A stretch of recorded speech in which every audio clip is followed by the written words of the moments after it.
This video has two well-defined objectives: to convince its audience that Mr. Rishi Sunak is passionately committed to globalism as opposed to nationalism, and his actions are shaped and controlled by the leaders of globalism. On top of which, when acting as UK Chancellor, the execution of his duties was very poor and subject to much well-informed criticism. We start with objective one. He is a controlled and passionate globalist. First, we define some terms and the channel's stance. This channel is firmly of the opinion that the West is at war with a chaotic form of globalism. Chaotic? Yes, because it has more than one leader, and often these leaders have conflicting priorities, but they all share the common intent of replacing national democracies and liberties with a global autocracy. We believe the globalists' aim are naive, to the point of madness, and existentially dangerous to the nations of the West.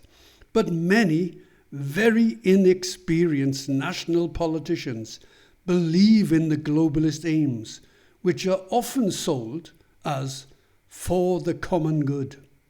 This is a very dangerous creed for a United Kingdom politician or any national politician to be following, but it is the creed of globalism. These points succinctly summarize this channel's research on globalism and the New World Order.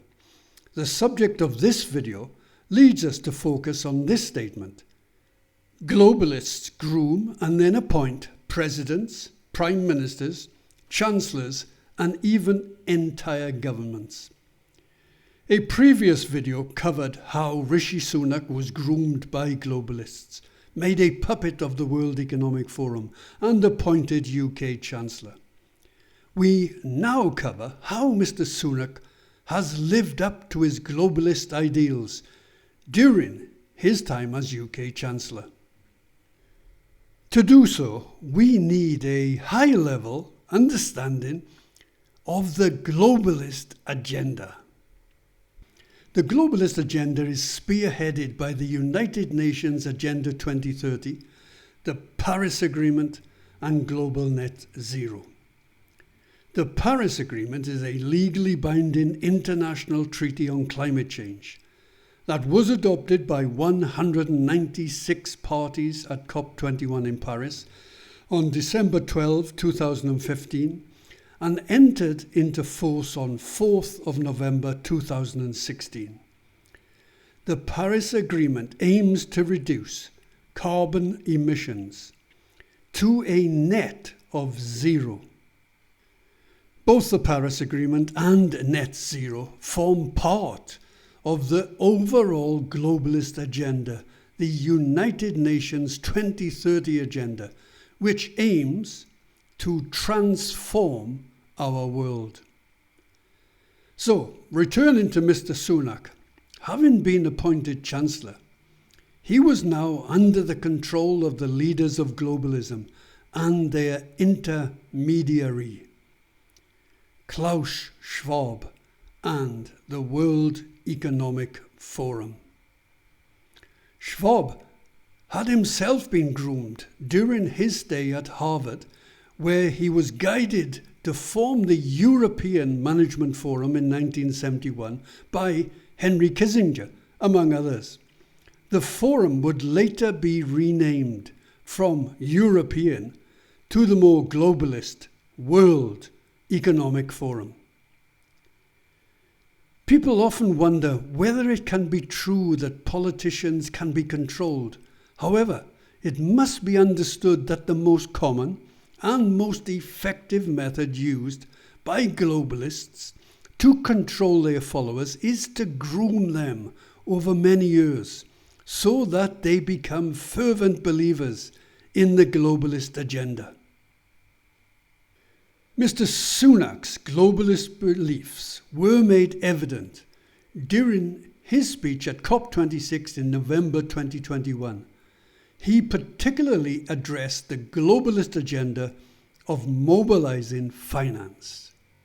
He opened his speech by establishing his climate science expertise when he stated that it's easy to feel daunted by the scale of the challenge that we face, by sea levels rising, droughts and wildfires spreading, people forced out of their homes.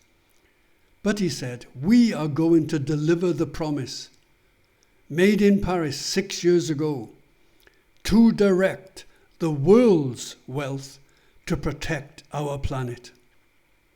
Chancellor Sunak went on to say that the UK will become the first ever net zero aligned financial centre.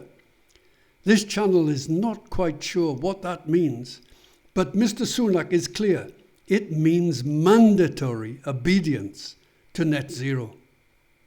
This means, he said, we are going to move towards making it mandatory for firms to publish a clear, deliverable plan, setting out how they will decarbonise and transition to net zero, with an independent task force to define what's required.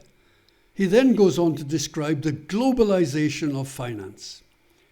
Because, he said, this is the first COP to bring together so many of the world's finance ministers, businesses and investors with such a clear, common purpose to rewire the entire global financial system for net zero. This aspiration exactly accords with the World Economic Forum desire to bring about a great reset of capitalism. Mr. Sunak goes on to describe the great benefits to be derived from the globalist agenda. We are talking about making a tangible difference to people's lives, he said, about cheap, reliable and clean electricity to power schools and hospitals in rural Africa, about better coastal defences in the Philippines and the Pacific Islands to protect people from storm surges. Benefits coming to the people of Great Britain and Northern Ireland were not mentioned, but the financial costs were. We will detail these costs in a moment. But to sum up point one, there is little doubt that Rishi Sunak is controlled by globalists because he believes in and is pursuing the globalist United Nations 2030 agenda no matter what the cost to the UK. We will now assess his performance as UK Chancellor. For this, we first return to the COP26 speech where he said he would deliver the Paris Agreement promise to direct the world's wealth to protect our planet. To do this, Rishi Sunak pledged enormous financial commitments at COP26.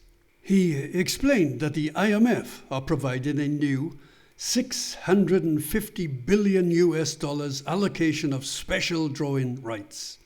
And it's why, he said, we are going to meet the target to provide $100 billion of climate finance to developing countries. So the money comes from the IMF? No. Originally, much of it will come from the United Kingdom and the other member countries, mainly through their payment of quotas. Mr. Sunak goes on to explain that over the next 5 years, we will deliver a total of $500 billion investment to the countries that need it most. He continues, and we can do more today. The United Kingdom will commit £100 million to the task force on access to climate finance. That's £100 million to a task force. Meanwhile, to support the UN 2030 agenda of net zero, the UK taxpayers could be faced with costs of around £115 billion to replace gas and electric boilers with green heat pumps. And energy prices generally are continuing to push inflation to ever higher levels. The UK as a nation seems to be paying an enormous price in terms of cost of living and the very quality of life to pay for Mr. Sunak's support of the United Nations 2030 agenda. But the UK is a nation, and to a globalist, nations and their citizens can suffer collateral damage when it is for the greater globalist good. We now move on to actions taken during the COVID-19 pandemic. We start with those actions where perhaps responsibility was shared, but the government-defined definition of a Chancellor's duties are very relevant here. Some key points. He has overall responsibility for the work of the Treasury. He is responsible for controlling public spending. He is responsible for the presenting of the annual budget. He has overall responsibility for the Treasury's response to COVID-19. With these points in mind, we will now look at how he managed the COVID-19 spending of Mr. Matt Hancock, the UK Health Secretary. On May 4, 2020, Matt Hancock announced a contact tracing app. It justified its expense by saying its goal was not simply to flatten the curve. It was to get the occurrence of COVID-19 infections to very low levels and prevent further lockdowns. Contracts were awarded to private companies to run the national test and trace system, but the details of the contracts were unclear and not well publicised. The control of the budget for the system was fragile at best.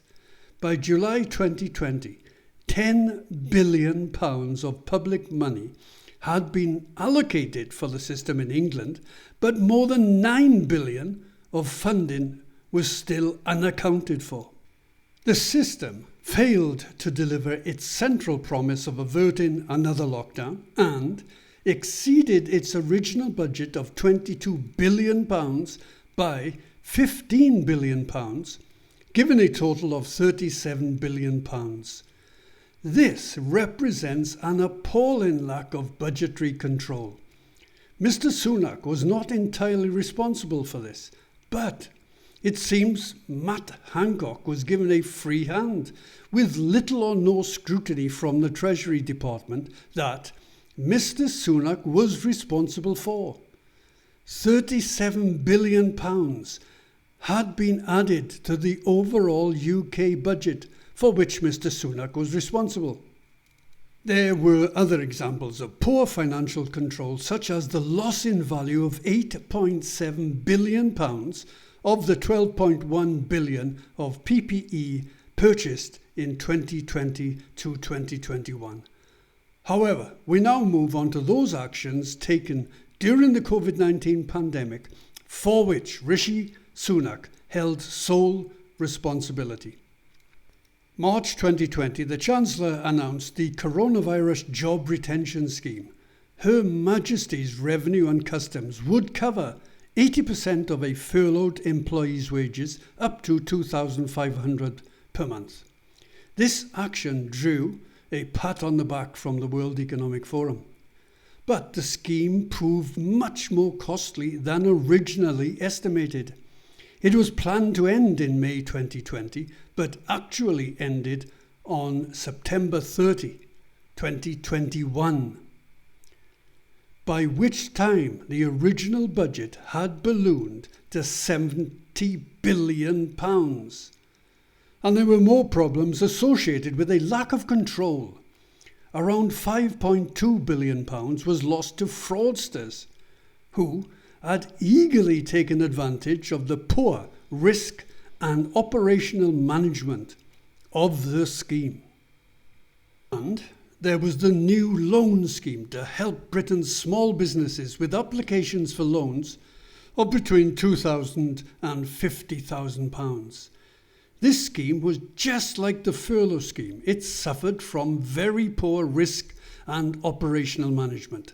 These bounce-back loans would be provided by commercial lenders, but with no risk to the commercial lenders.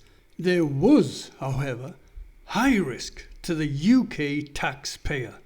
This article by the company Grant Thornton explained it had been estimated that 35 to 60% of borrowers may default on their bounce-back loan. It goes on to state that these levels are staggering.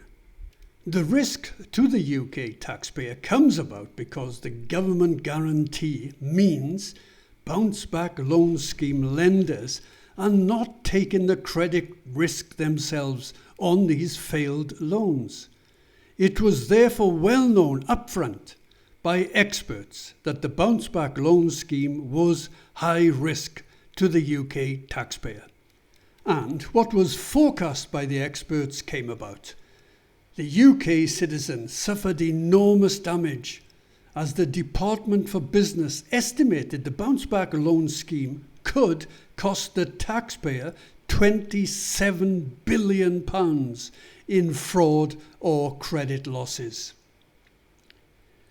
Because the 100% taxpayer guarantee left the department reliant on banks that it admits lacks incentives given it is not their money on the line.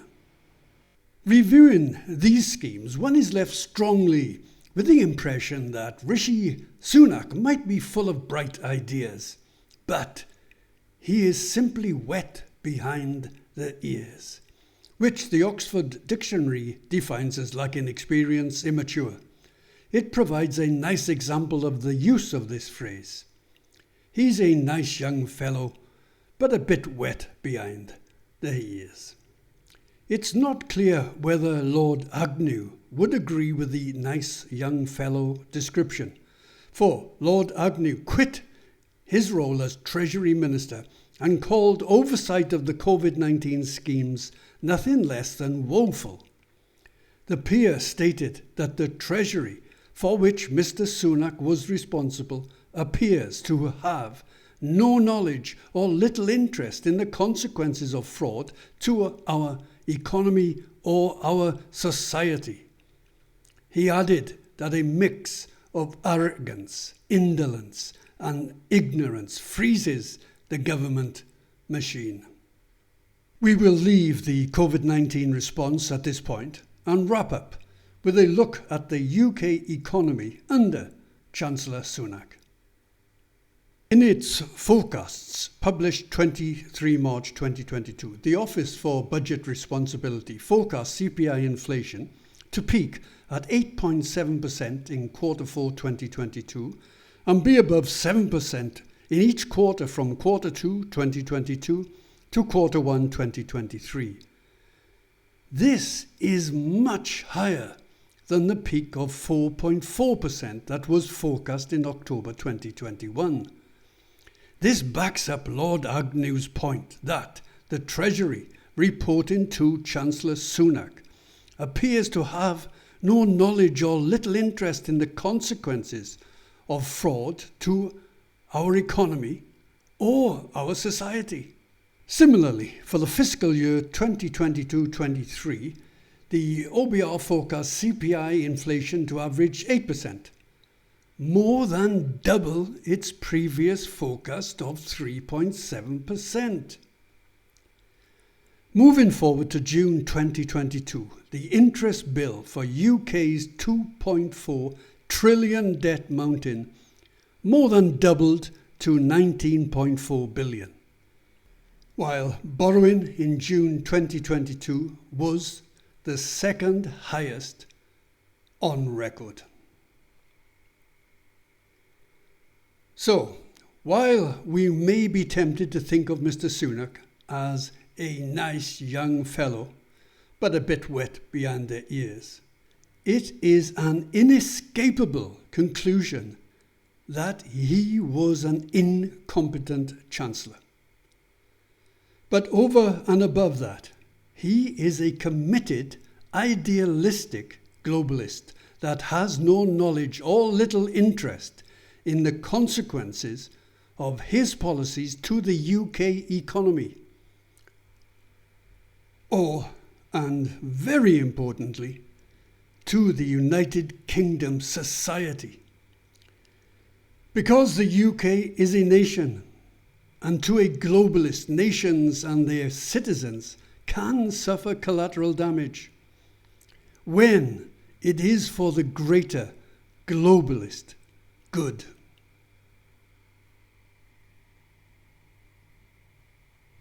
This community combines the topics of climate change, COVID-19 and the New World Order. If you would like to join our community, you can find us on locals.com. The New World Order. This link will take you directly to our site.